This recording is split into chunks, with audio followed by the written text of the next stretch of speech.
Tidak akan pernah kami mampu melewati satu hari pun tanpa Engkau berjalan bersama dengan kami. Ya Tuhan. Rasanya kami enggan berjalan kalau Engkau tidak menemani kami. Tuhan yang baik, Tuhan yang bertanggung jawab, Tuhan yang luar biasa, Tuhan yang sempurna, Tuhan yang layak disembah, dipuji dan dimuliakan. Hari ini kami ada di sini Tuhan, untuk memuliakan Engkau again, to glorify your name.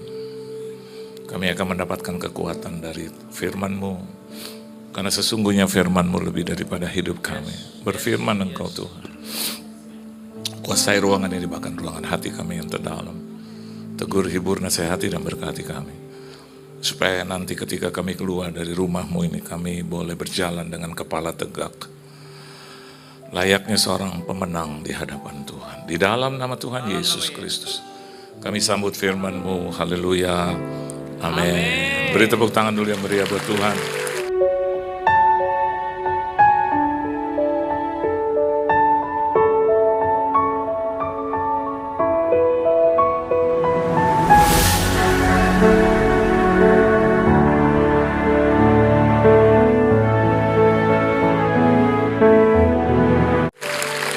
Silakan saudara duduk.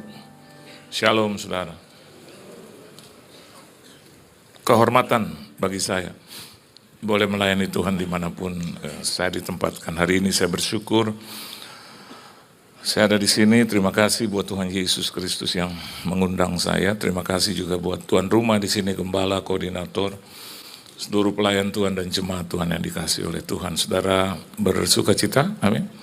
Selamat Natal dulu buat saudara kalau tidak atau belum terlambat. Selamat tahun baru bagi saya dan Anda di sini. Tahun ini banyak orang menyebutnya dengan berbagai istilah atau berbagai nama, saudara.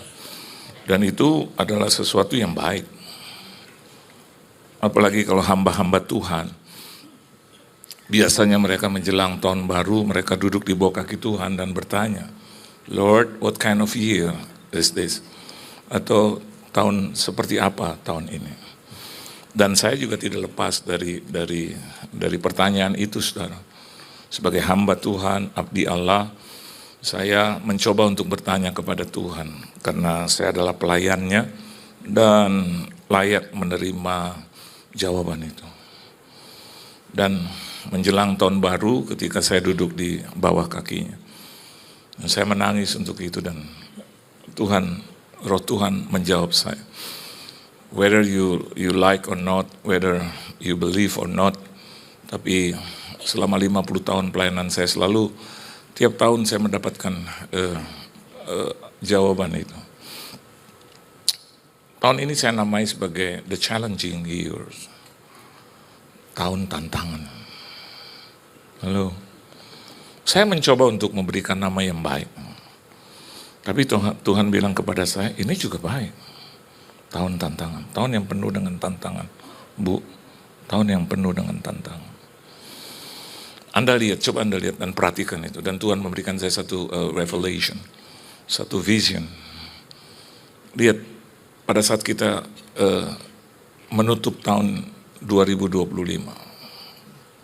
What was it? Apa itu? Banyak bencana. Betul apa betul? Ada di Aceh. Kemarin sahabat saya, seorang jenderal bintang 2 kepolisian, baru pulang dari tugasnya memang seperti itu. I don't mention his name. Bintang 2 dia. Dan dia bicara sama saya. Nanti beberapa hari kemudian saya akan kembali lagi Pak ke tempat itu. Terus saya tanya bagaimana perkembangan sih Pak, apa sih yang terjadi? Dan dia bilang, especially di Aceh, itu dampaknya lebih luas daripada Aceh 2004 pada saat tsunami itu. Memang korbannya yang berjatuhan lebih banyak di tahun 2004, itu ratusan ribu. Tapi yang di sini adalah itu lumpur. lengket. Jadi akhirnya menjadi satu daerah, area yang susah untuk dijalani. Dan rasa-rasanya kalau bukan karena belas kasihan Tuhan, itu masih banyak korban yang belum ditemukan. Sehingga akhirnya untuk pertolongannya sulit. Dan di Sumatera Utara yang notabene juga kita bisa melihat, ya katakanlah orang-orang yang percaya Kristen gitu. Mereka kena juga Pak, Bu. Di Sumatera Barat juga demikian. Pertanyaannya adalah, apa yang akan terjadi tahun 2026 ini, Ustaz? Alkitab bilang bahwa tahun itu bukan bertambah baik, tapi bertambah jahat. Saya bukan sedang untuk menakut-nakuti Anda, but bagi saya dan Anda, be ready. Amin. Be ready-nya dalam hal apa? Iman, perbuatan, tindakan. Supaya ketika something happen to us, saya dan Anda sudah mempersiapkan diri dengan baik. Dan yang paling utama adalah minta kepada Tuhan supaya Tuhan menyelamatkan kita. Amin. Beberapa kali dalam panggung-panggung di sini maupun di tempat-tempat lain saya katakan bahwa ancaman megatrust, ancaman tsunami yang sudah dikeluarkan dan ada banyak negara-negara. Salah satunya ketika saya mau pergi ke Thailand tahun lalu, saya sudah diberikan tiket free. Paling senang kita kalau dengar kata free. Free bukan hanya satu orang, buat saya dan keluarga saya berempat free. Tiket pulang balik free, hotel 5 hari 4 malam free di the city, Bangkok City. Terus berikutnya untuk uang jajan dan juga untuk belanja free. Dan itu nyatanya kayaknya gitu, nggak usah doa sama Tuhan gitu. Kayaknya kita bilang, ini udah pasti dari Tuhan, ini udah pasti dari Tuhan. Tapi menjelang, saudara, menjelang keberangkatan, ada kurang lebih 2 minggu lah.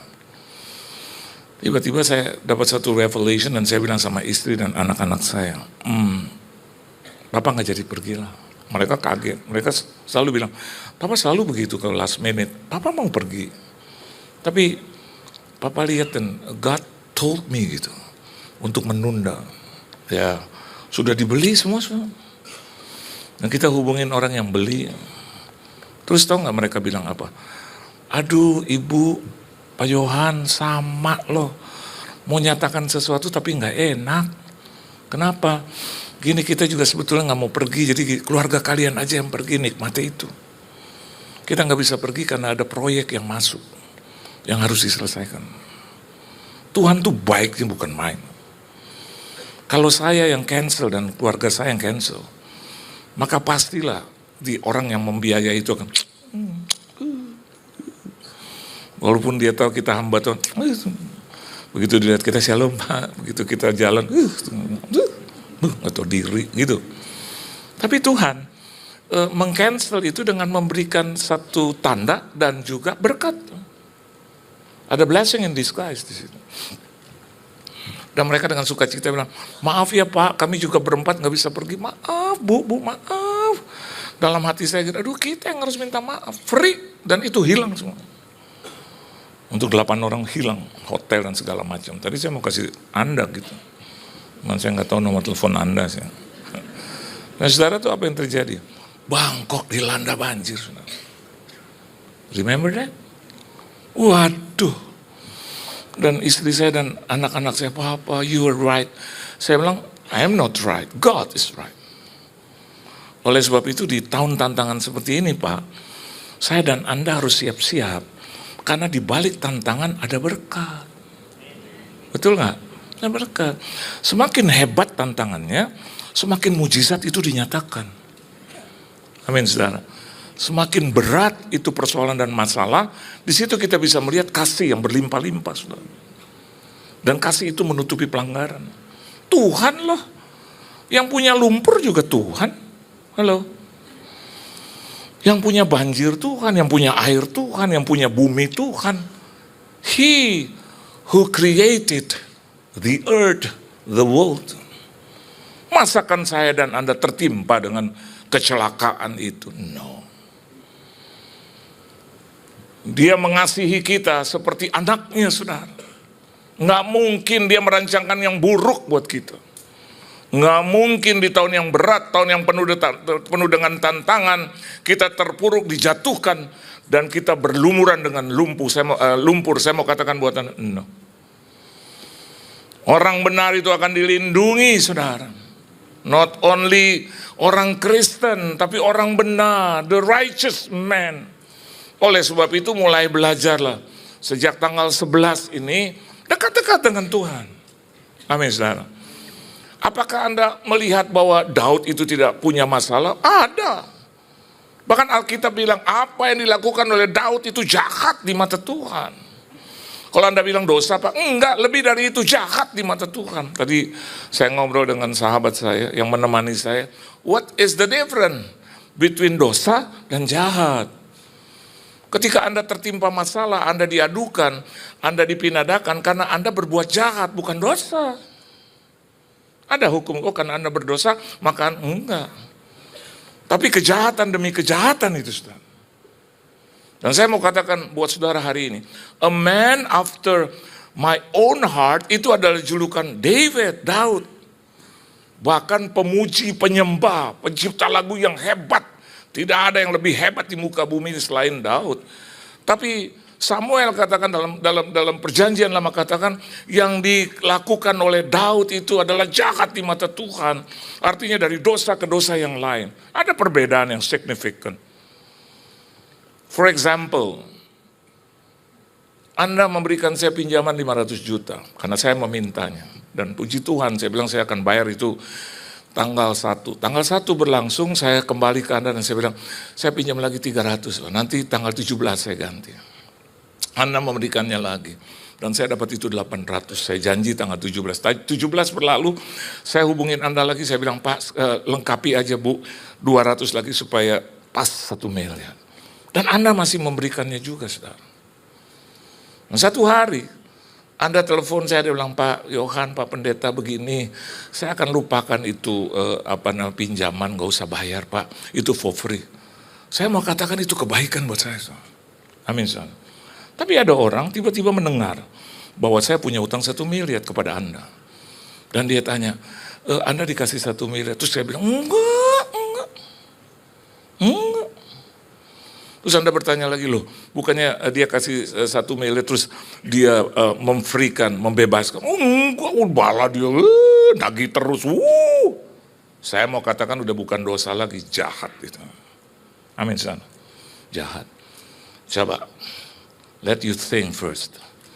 Di sepanjang hidupmu, di sepanjang tahun-tahun yang telah berlalu, bukankah Tuhan baik buat kita, saudara? Amin, saudara. Bukankah Tuhan banyak melakukan pertolongan? Betul nggak? And one day ketika istrimu lepas dari kecelakaan, anakmu bebas dari sakit penyakit disembuhkan Tuhan. Engkau dikeluarkan dari masalah keuangan finansial, dari kebangkrutan. Tapi di satu saat, saudara, kalian bertiga, suami, istri, dan anak, terus pindah dan menyembah ilah yang lain. Saya mau katakan, itu jahat di mata Tuhan. Amin, saudara. Itu jahat di mata Tuhan. Oleh sebab itu, tahun ini adalah tahun tantangan. Tapi kalau kita hidup baik-baik dengan Tuhan, maka Tuhan akan memberkati kita. Tuhan akan menyelamatkan, menolong, membela, melindungi kita dari segala persoalan dan masalah, bahkan ancaman apapun. Beri tepuk tangan yang meriah buat Tuhan. Mari kita baca kebenaran firman Tuhan, ya. Di dalam Kejadian 3 ayat 1 sampai 5. Mari saudara kita akan baca bersama-sama secara cepat. Mudah-mudahan kita bisa menyelesaikan. Kejadian 3 ayat 1 sampai 5. Biar saya membacakannya supaya cepat, ya. Kadang-kadang jemaat agak lama gitu, ya. Kadang-kadang yang begitu juga lambat. Gitu. Kalau saya baca pasti Anda akan bisa tangkap ini. Kejadian 3 ayat 1 sampai 5. Adapun ular ialah yang paling cerdik dari segala binatang di darat yang dijadikan oleh Tuhan Allah.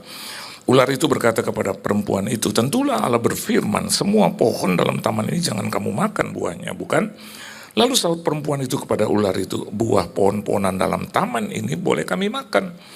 Tetapi tentang buah pohon yang ada di tengah-tengah taman, Allah berfirman, jangan kamu makan, ataupun raba buah itu nanti kamu mati.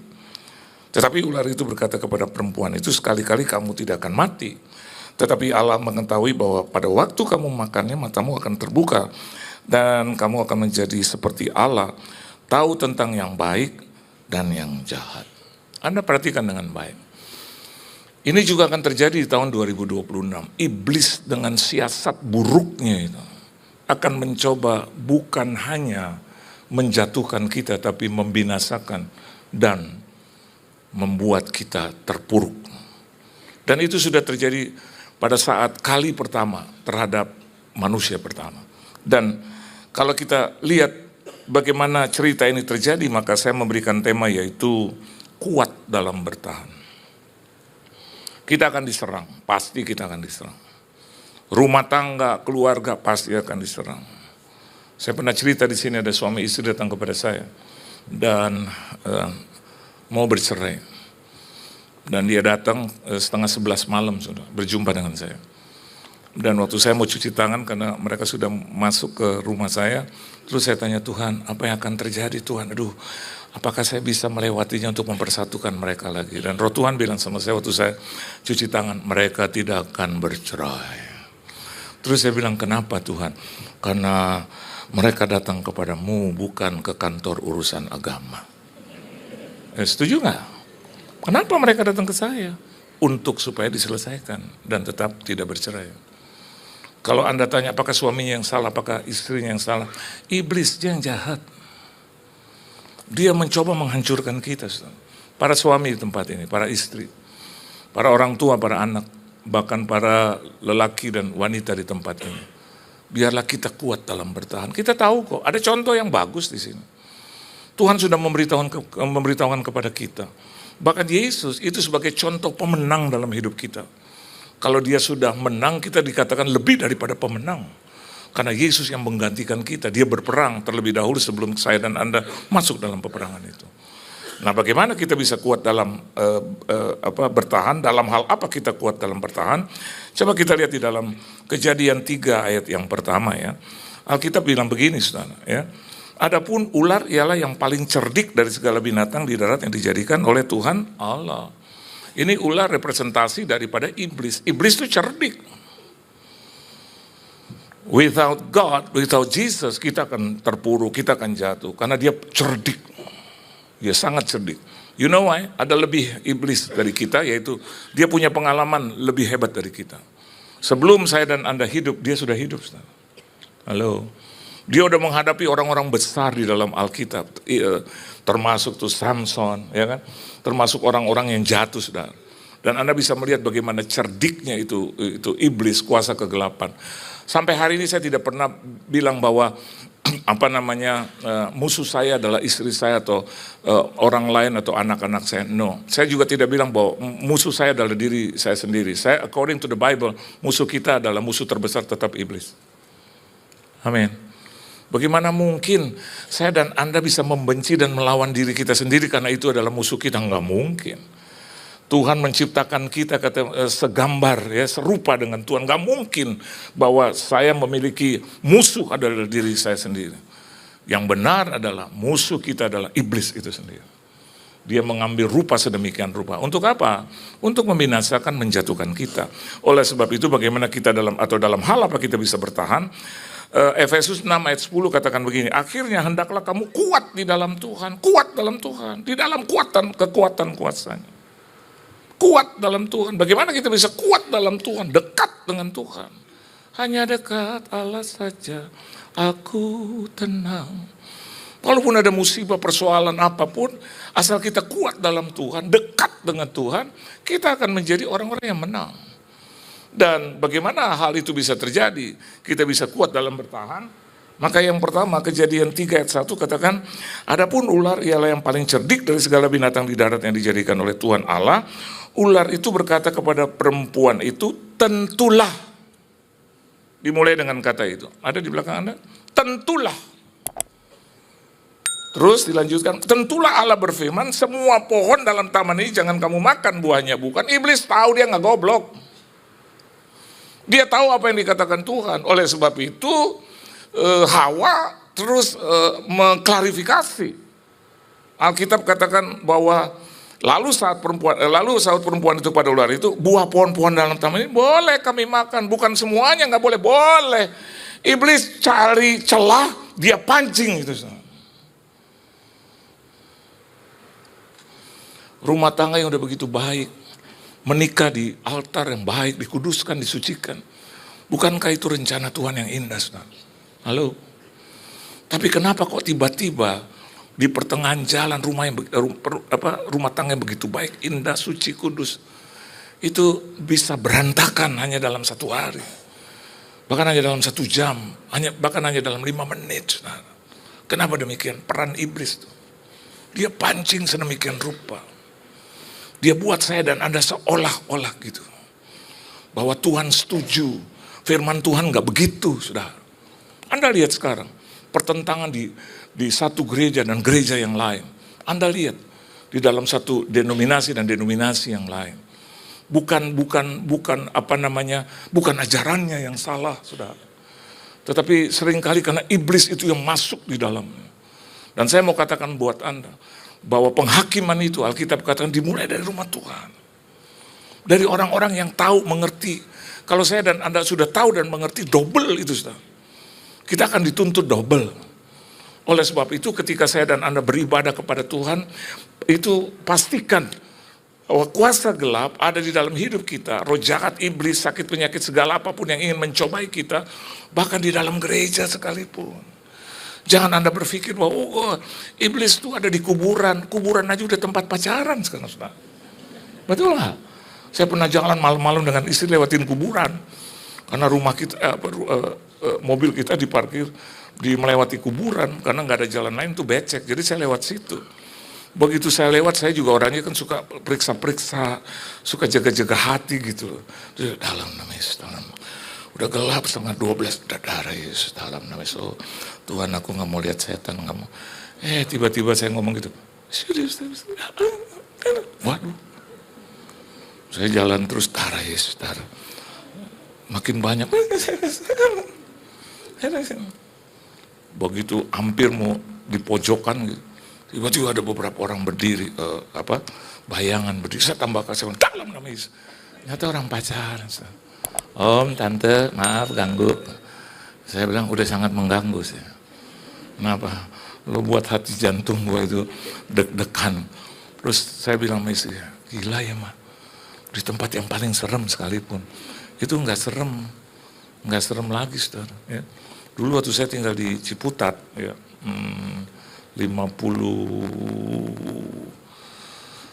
53 tahun yang lalu. Saya dengar itu nyata itu, ya kan, terbang dari kanan dan kiri itu.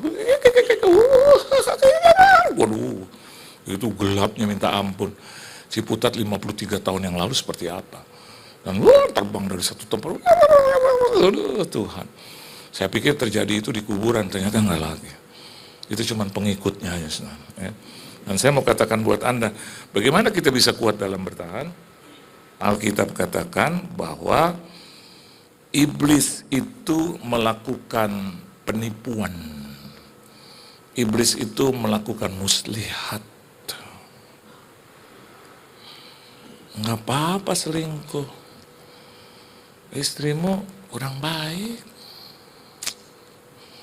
Abraham aja punya istri 2. Bahkan jadi 3. Kamu udah setia. Istrimu ngomel terus. Bukan istri saya, bukan. Bukan. Entahlah. Kadang-kadang kamu juga disepelekan. Kamu tidak dianggap. Kecuali cuma dilihat duitnya aja terus. Dipancing. Terus begitu kita, enggak, istriku baik. Tiba-tiba, begitu kita masuk, ya, iblis bilang, coba lihat. Nanti begitu kamu masuk, dilayani enggak dengan baik. Gitu. Saya pernah juga mengalami begitu. Begitu saya masuk, saya minta istri saya sedang menyiapkan segala sesuatu, ternyata enggak ada di meja makan. Saya buka meja makan kosong. Saya buka buffet, nasi kosong. Saya lihat pembantu udah pada tidur, anak-anak saya udah pada tidur. Saya panggil istri saya di lantai bawah, Ma, nggak jawab. Berarti dia ada di lantai 3. Udah capek, setengah 12 malam. Saya naik ke atas, buka pintu. Istri saya lagi.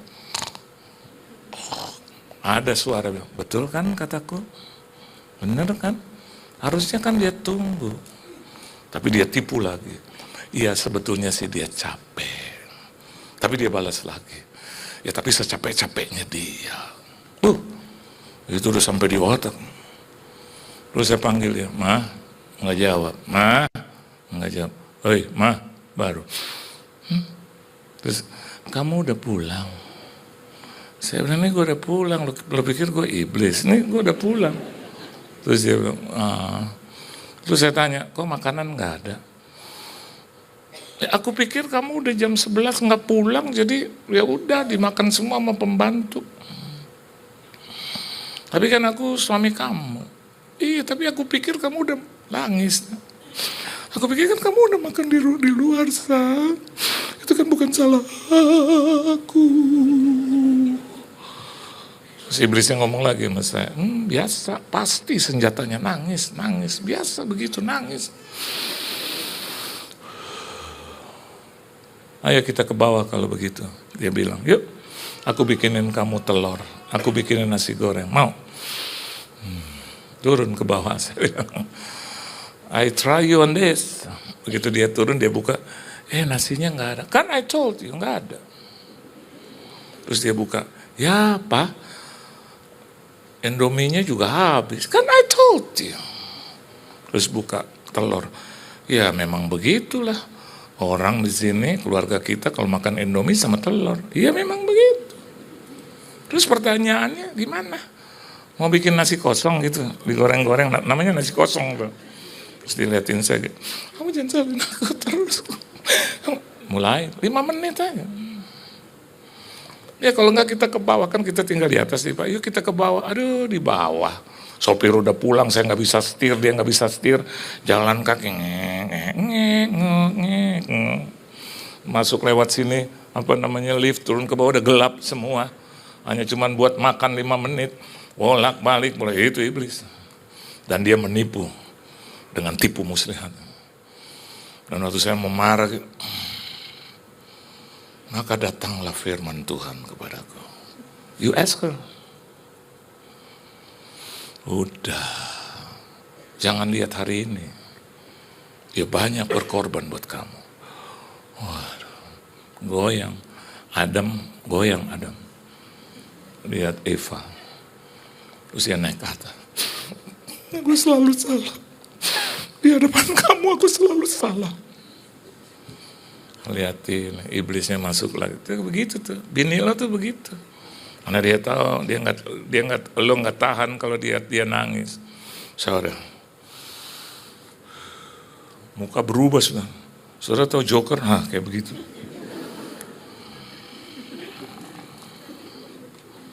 Masuklah itu kuasa Roh Kudus. Kau hambaku, kau umatku, kau anakku.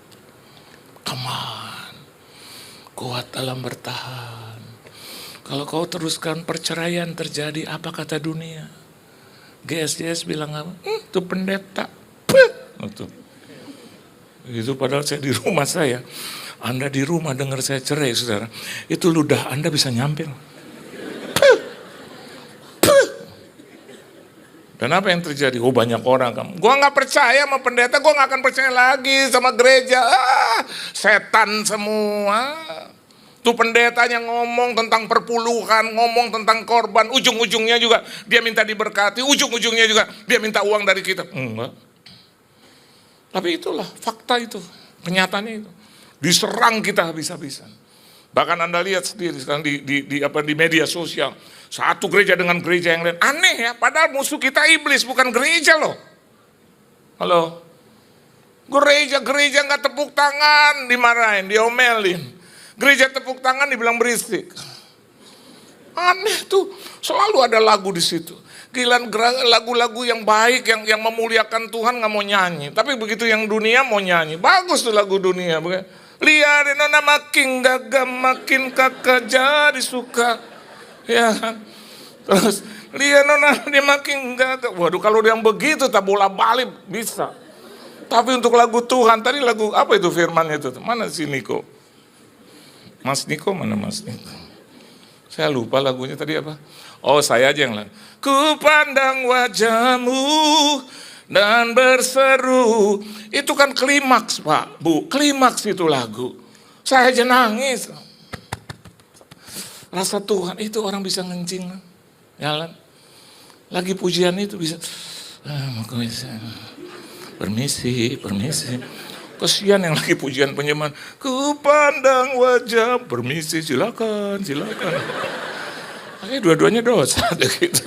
Yang satu, Tuhan mau bilang aneh lo ya. Giliran pujian penyembahan itu roh mau ke WC itu kuat. Tapi kalau udah firman Tuhan ini maafkan saya, Anda di sini saya lihat baru jam 10 nggak ada yang tidur. Saya yakin dan percaya. Tapi ada yang kurang ajar. Udah firmannya bagus, lucu, pendetanya cukup ganteng gitu loh.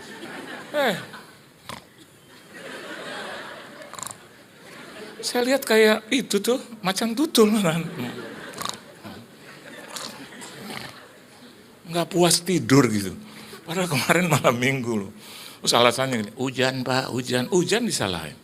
Giliran kering Pak, semua disalahin. Dan akhirnya saya naik ke atas. Saya lihat istri saya udah kredongan, bahasa Betawinya tuh kredongan lagi dengan selimut. Ngadapnya tembok. Saya bilang nih hati-hati, saya harus hati-hati karena istri saya bisa jadi Hizkia. Dia menghadap tembok kan. Terus dia ucapkan Tuhan gitu. Lihat hidupku, wah bahaya buat saya. Lihat itu laki-laki itu Tuhan. Saya setia seumur hidup, bisa bahaya. Waktu dia begini saya bilang, udah mah. Udah kenyang mah. Emang enggak ada pembantu yang makan semua. Pembantu itu Pak, mereka kan namanya pembantu suka lapar. Nah udahlah, anggap aja pembantu. Udah puji Tuhan. Tapi saya masih belum puas. Loh kan kita 3 hari yang lalu, saya belikan itu kebutuhan 1 minggu. Iya tapi pembantu suka makan 2 kali lipat. Udah oke. 3 kali lipat juga gak apa-apa. Saya buka kulkas, udah saya minum air dingin 1 botol.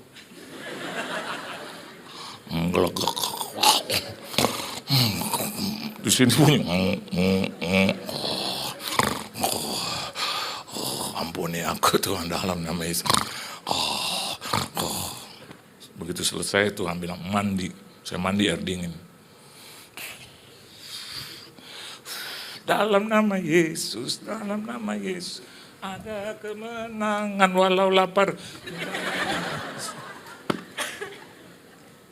Akhirnya pusing juga kan, 1 botol, dingin, tidur bangun jam 6 dia sudah masak.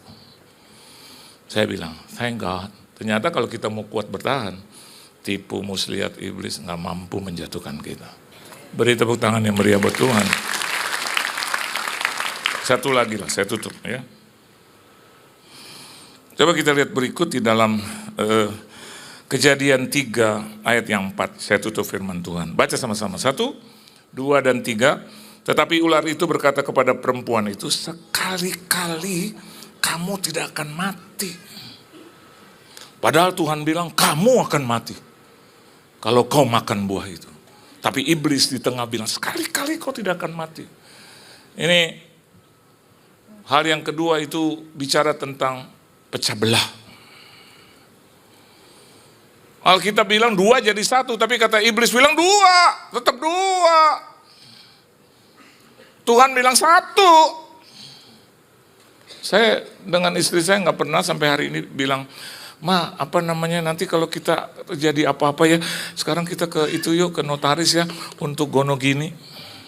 Kenapa saya nggak bikin gono gini? Emang nggak ada hartanya? Buat apa harus dipermasalahkan? Saya punya deposito 0,0, tabungan membahayakan, kadang sejahtera, begitu habis Natal kosong lagi, tahun baru udah mulai hebat terus kosong lagi. Tanggal 1 Januari ketika saya bangun jam 3 pagi biasa Tuhan bangunkan saya itu. Terus dia berbicara kepada saya, saya lagi pilih mau ke gereja mana, saya mau sebenarnya harus di sini, saya mau ke sini deket gitu. Terus sahabat saya juga yang berkhotbah di sini kalau tidak salah. Saya mau ambil jam 10 atau jam 12. Nah, begitu saya mau di sini atau di sahabat saya di sana, anak rohani saya, Tuhan bilang begini jam 3, no, kamu harus pergi ke satu gereja. Nah, gereja di mana sahabat saya yang lain juga sedang berkhotbah. Tapi bukan soal sahabat itu. Tuhan bilang ke gereja sana aja, karena gereja itu gereja susah. Gereja yang udahlah susah lah. Saya bilang sama istri, Ma jangan lupa ini gue bangunin lo. Karena ini jam 3 lewat seperempat. Tuhan bilang kita harus ke gereja itu. Jam 10. Nah, bukan ke GSJS, bukan, enggak, udah. Pasti ada sesuatu yang Tuhan mau lakukan. Kita jalan, sampai di tempat itu saudara, gerejanya udah pindah. Saya bilang sama istri saya, memang hebat itu Tuhan. Ya, dia kasih tahu tapi gereja yang sudah pindah, kan keren. Terus kita di tengah jalan bingung. Tapi saya bilang sama istri saya, tapi pasti Tuhan bicara sesuatu sama saya, kuat banget tanggal 1. Terus ternyata pindahnya jauh. Saya nggak usah sebut ya, Anda cuma denger itu aja, jauh. Dari jauh, kanan, masuk lagi dan pindahnya di Rusunawa. Dan Rusunawa itu di pelatarannya. Karena Pemprov DKI itu bongkar dengan paksa. Kasian. Jadi waktu saya sampai, aduh mama, saya sampai keluar air mata, Tuhan hebat. Tanggal 1 Januari dia sudah berikan tantangan buat saya. Ayo mama masuk, begitu masuk. Ya biar bagaimanapun saya dikenal ya, 1-2 orang adalah yang kenal saya. Jadi begitu saya masuk itu dari satpam semuanya itu, terus orang lihat satu-satu sampai gembalanya turun, Pak Yohan, satu kehormatan udah pas. Karena dia ngomong begitu ngomongnya keras, satu kehormatan buat kami gitu. Jadi yang di depan bahkan teman saya yang lagi khotbah balik semua, berdiri semua sudah. Terus saya bilang, Tuhan apa sih? Saya bilang salami aja, salam semua, saya duduk. Terus di tengah-tengah setelah firman Pak Yohan memberikan nyanyian, suruh nyanyi sah. Saya sampai garu-garu kepala, bukannya khotbah gue. Tapi Tuhan bilang, bukankah jauh lebih terhormat kau menyanyikan penyembahan buat aku. Saya nyanyi sama anak saya. Udah selesai turun, terus dipanggil setelah doa berkat. Begitu doa berkat selesai, saya angkat itu mikrofon. Dan saya bilang, saudara, aduh saya lihat saudara hati saya. Tuhan bilang sama saya, nggak salah. Apa? Saudara, saya ingin memberikan first seat di sini. Saya ingin janji iman di gereja ini. Saya belum sebut biaya jumlahnya, udah tepuk tangan Pak semua. Jadi akhirnya roh di saya juga bersemangat jadi gitu. Dan saya bilang, ya janji iman ya 100 juta saya berikan buat Anda. Tapi saya bilang cicil. Ya kan nggak apa-apa kan. Terus mereka, amin, amin, amin. Terus saya tanya, itunya di mana? Gerejanya di mana? Mau bikin gerejanya di mana? Mereka bilang, belum punya tanah. Terus bangunannya di mana? Tanah aja nggak punya, apalagi bangunan. Terus saya tanya lagi, lokasinya nggak ada. Duitnya apa nggak ada? Ini baru Bapak yang pertama. Wow. Saya tutup firman Tuhan. Iya. Ya. Ternyata kita bisa melihat bahwa apa yang dikatakan oleh Tuhan, kalau saya dan Anda menekuninya dengan baik, maka Alkitab katakan tidak ada terjadi pecah belah. Dan gereja di sana saya yakin akan dibangun. Jemaatnya banyak, 300 lebih saudara. Bayangkan di pelataran, rumah susun. Ya. Ini udah 3 kali nih waktu habis begini terus. Ya kan? Nggak bisa dihentikan, nah berhenti dia. Ya. Oke, saya tutup firman Tuhan. Udah saya tutup. Sudah selesai kita. Oke? Ya. Saya cuma tanya sama malaikat Tuhannya aja. Oke? Mana Niko? Niko, I've been searching you. Ya. Aku cari kau kemana-mana. Ternyata kau pakai baju batik. Tuhan berkati ya. Jadi 2 perkara. Yang pertama, jangan ya Anda terlena dengan tipu muslihat iblis. Dan yang kedua, ya jangan mau dipecah belah. Suami istri tetap satu, gereja tetap satu. Jangan ribut antara gembalamu Andrew dengan Anda, jangan ribut ya. Kalau Anda nggak suka, lebih baik Anda diam aja. Kalau Anda tidak melakukan sesuatu itu jauh lebih baik daripada tidak melakukan sesuatu tapi ngomong di luar. Biarlah kau cerita yang baik tentang gerejamu. Kalau Anda tidak mendapatkan perlakuan baik di tahun lalu, saya mau katakan tetap ceritakan yang baik. Jangan mau dipecah belah. Itu adalah taktik iblis untuk menghancurkan kita. Tuhan Yesus memberkati saudara. Beri tepuk tangan yang meriah buat Tuhan. Yuk, tunduk kepala kita doa. Kami bersyukur, kami berterima kasih, kami dikuatkan, diteguhkan. Ajar kami untuk tidak terganggu dan tidak terpukau dengan tipu muslihat iblis. Itu adalah pekerjaan dia. Dia tidak mau sendirian di neraka. Kami adalah anak-anak terang. Kami adalah anak-anak surga. Kami mau tetap ada dalam hadirat Tuhan, menjadi pelaku yang setia, dan tetap taat akan perintah Tuhan. Hanya perkataanmu yang kami dengar, yang menjadi pedoman dalam hidup kami. Yang kedua, kami tidak mau dipecah belah. Istri kami adalah yang terbaik. Suami kami adalah yang terbaik. Orang tua kami adalah yang terbaik. Anak-anak kami adalah yang terbaik. Persahabatan kami dengan sesama anak Tuhan adalah yang terbaik. Gereja kami, di mana kami bisa berkumpul bersama adalah yang terbaik. Tidak boleh kami menceritakan keburukan, tapi sebaliknya, kami menceritakan kebaikan-kebaikan Tuhan. Dan kami yang melihat segala tantangan apapun, meskipun tahun ini adalah tahun tantangan, setiap tantangan kami bisa lewati. Karena hadirat Tuhan penuh atas kami. Terima kasih Engkau berkati seluruh jemaat. Kau berkati keluarga, rumah tangga, bisnis, usaha, mata pencarian, pekerjaan, perusahaan, perekonomian, kesehatan, tubuh, jiwa, dan roh. Kau berkati bahkan Tuhan kesehatan mereka. Kau berkati pergaulan, jodoh, studi, pendidikan mereka. Kau berkati gereja mereka, pelayanan mereka, keuangan finansial mereka. Di mana saja mereka berada diberkati dan jadi berkat. Dalam nama Tuhan Yesus Kristus kami sudah berdoa, mengucap syukur dan berterima kasih. Haleluya. Amin. Saya menyapa untuk di studio 3 atau 5 tadi ya? 5. Tuhan Yesus memberkati ya.